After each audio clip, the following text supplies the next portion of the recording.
હા તો જય શ્રી કૃષ્ણ મિત્રો, આજે તો આપણે સવારમાં આવી ગયા વાડ કરવા માટે ખેતરમાં, અને પેલા દાડે હાથમાં કાઢી નાખી ભમરી. ખબર નહીં આજ વેલા વેલા કાનું મોઢું જોયું તું. તારું જ મોઢું જોયું તું, વેલા વેલા દર્પણમાં તું જ વાળ ઉડાવતો તો. અને હવે મારો હાથો જો જઈ કે હાથમાં ચીએ હવા ભરી નાખી હોય, અને આજે તો ખેતરમાં ઢોરો બોધી નાખ્યા, રોચીઓ લઈ જાવે ને લાવે. વાત તો સહી. A few moments later. પછી બપોરે ખાઈ અને આપણે ખેતરમાં ખાટલો લઈને આવી ગયા, કારણ કે ઢોરો એકલા ના રહે ને. ઢોરાને તો બહાનું છે, ઓને ઘરે કોમ ના કરવું પડે એટલે આવી ગયો છે ખેતરમાં. અને ખેતરમાં આવ્યા પછી તો મજા આવી ગઈ. અત્યારે મસ્ત ઠંડો ઠંડો વાયરો આવેલો છે, અને જો લેબડાનો મસ્ત સોયડો છે.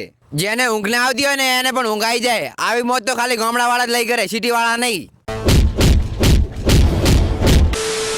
અને સાંજે આવી ગયા ફૂ, અને આ કાર્તિકોને તો જાઓ અહીંયા ભીડા દોય.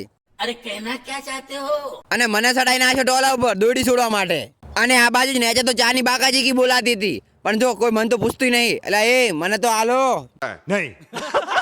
અને હાજી કહું ને, બીક બહુ લાગે રહી છે. આ બ્લોગ બનાવવાનું હું પડી ના જાઉં, નક મારી દિવાળી થઈ જાય. પછી પપ્પા ટોલાને હાઇડ્રોલિંગ કરવા લાગ્યા. હાઇડ્રોલિંગ ખાલી એક જ જણા કરવાનું હોય છે, તોય બીજા વધારાના 4 જણા હાઇડ્રોલિંગ કરાવવામાં આવી ગયા છે. બોલો લે, બસ આજનો બ્લોગ અહીં જ પૂરો કરી નાખો. મળીએ આપણે કાલના નવા બ્લોગ ની અંદર. અને હા, ઓલો રાધનપુર વાળો બ્લોગ વાયરલ થઈ ગયો.